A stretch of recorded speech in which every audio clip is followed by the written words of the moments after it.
You don't want to do anything, you only want to earn a PhD.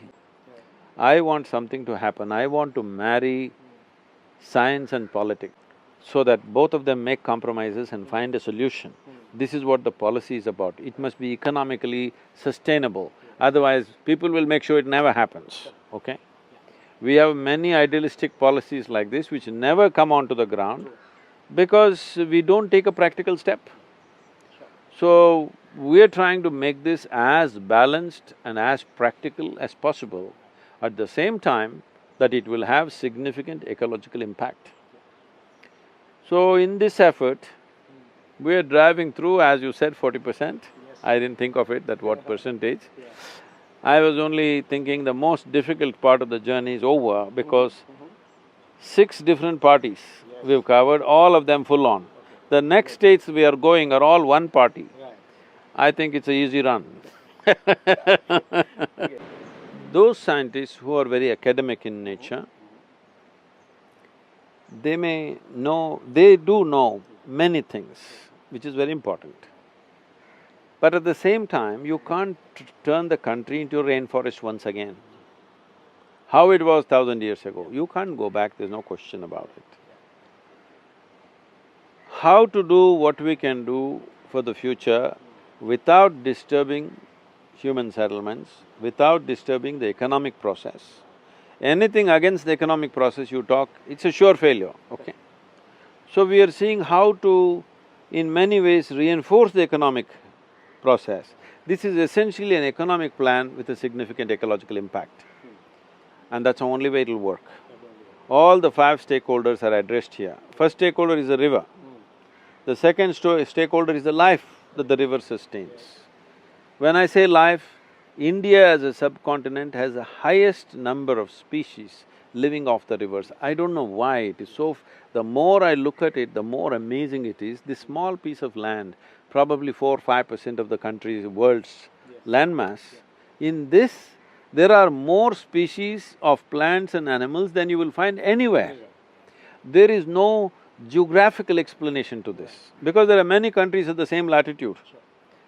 It's amazing. It's amazing means it's mind-boggling. Why is it? Why… I've been thinking, why is it? Right from ancient times, our sages and our scriptures and many others always claiming that this is the greatest land, this is the most whatever, sacred land. I thought everybody loves their country, everybody loves their language, everybody loves their culture, that's okay, I'm not somebody who gets emotionally moved by these things. But now, looking at the biodiversity of this country, I'm wondering probably they knew, that's why they were talking like this. Because it's amazing. I cannot put numbers on it, I'm not some kind of a scientist or an environmentalist, but when I look at it from what simple understanding of outside, from like an outsider looking at it, it's almost like if you take entire North American continent, which is probably many times over India, probably we have 10–20 times more biodiversity. Why? I'm not able to explain why. I've been asking this question to whoever seems to be knowledgeable about these things, nobody seems to know why, it's just there, that's all we know. What is it that made this land like this, that it's so rich? So the onus and responsibility is on us that we keep it that way. And in future, having this many species in our land may become the greatest asset. True. Yes, yeah, definitely. So, are you saying that the opposition or the criticism that is happening about this is unilateral… criticism is just very minuscule. I am not bothered about that, it's there. Because we are not doing this unilaterally, we are consulting the best scientists in the country, and there I don't want to name people right now, we will acknowledge them later, because they don't want to be into the… I'm somebody who sticks my neck out all the time for anything and everything. They want to go in a certain way, they don't want their names out, later on we'll acknowledge those people. The top water experts in the country, I sat with them and said, I don't know any of your science, nor am I an environmentalist. But I'm somebody who's engaged with life right from my very early childhood. I don't go anywhere without being involved with what's around me, so I pay attention. In my attention and my simple sense, this is how I see it, and I explain to them in about 2 hours' time what this policy means. Then I asked, is the science with me? They said in one voice, Sadhguru, science is 100% with you. Can you get the politics? So that's when I said, I'll get them married, don't worry. Okay, so when was this? When this germ of an idea, when was it? See, I've been engaged with mountains, forests and rivers right from my childhood. When I say engaged and involved, not as seeing it as a resource or a natural beauty, not in that sense. I lived there and I've always experienced these things. These situations of being in jungles and floating down the rivers, this always made me more about how insignificant a life I am. That tomorrow if I drown in this river, everything goes on fine. People like you and me come and go in millions, but the rivers and forests have lived for millions of years and lived on. But that's come to a threat now. It may not flow, many of them are not flowing. So last 25 years I've been watching this depleting. So about 22 years ago we started this project Green Hands. With that we planted over 32 million trees now. It has increased the green cover in Tamil Nadu.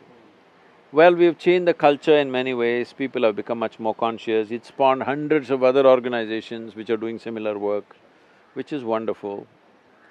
But in the last 7-8 years, I'm seeing the drop in the river waters is so steep, alarmingly steep in the last 7 years. I don't have 100% explanation why it's suddenly going like this. I think in my mind, out of simple common sense I'm saying, I think it's because the bore wells are sinking over 1,500 feet. I think directly these aquifers are just sucking out the river water and going into the bore wells. And unfortunately, many NGOs and others have dug up rivers. They've dug up rivers like canals. I heard you say that. This is murder of the river, This is to please the local farmer. But after some time, neither the farmer will benefit nor the river will benefit, nothing will benefit. So, maybe it is because of that, or maybe there are other factors. Maybe there's not enough vegetation, so the water is not getting in, everything is just going as a flood, whatever the factor. Last 7-8 years, the steep is very alarming. I've been watching with some, consternation. But I try to encourage other people to do this because I didn't want to get into this. My fundamental work is spiritual. These are things when they irritate me beyond a point, I get into action So I try to encourage other people who are involved in this type of work. But then I saw nobody seems to have a breadth of understanding. And if they have understanding, they're not practical people. Being practical is very important because otherwise we will talk great things and do nothing. So, I jumped into it, I got everybody into it, the entire foundation. 3 months, all Isha Foundation's activities stand still. Yes, millions of people are on the job. They're all standing out on the street from morning to evening doing rally for rivers. It's been an incredible run till now, and I'm sure things are only going to build up. But just building up this momentum is not the goal. The goal is the government should feel confident that they can take such a long-term step and still have people with them. Otherwise, if you do not make an elected government comfortable, it's not going to happen, I'm very sure about that. Even when there's no hope, you can still go. I never answer to no, man, I still go, go, go.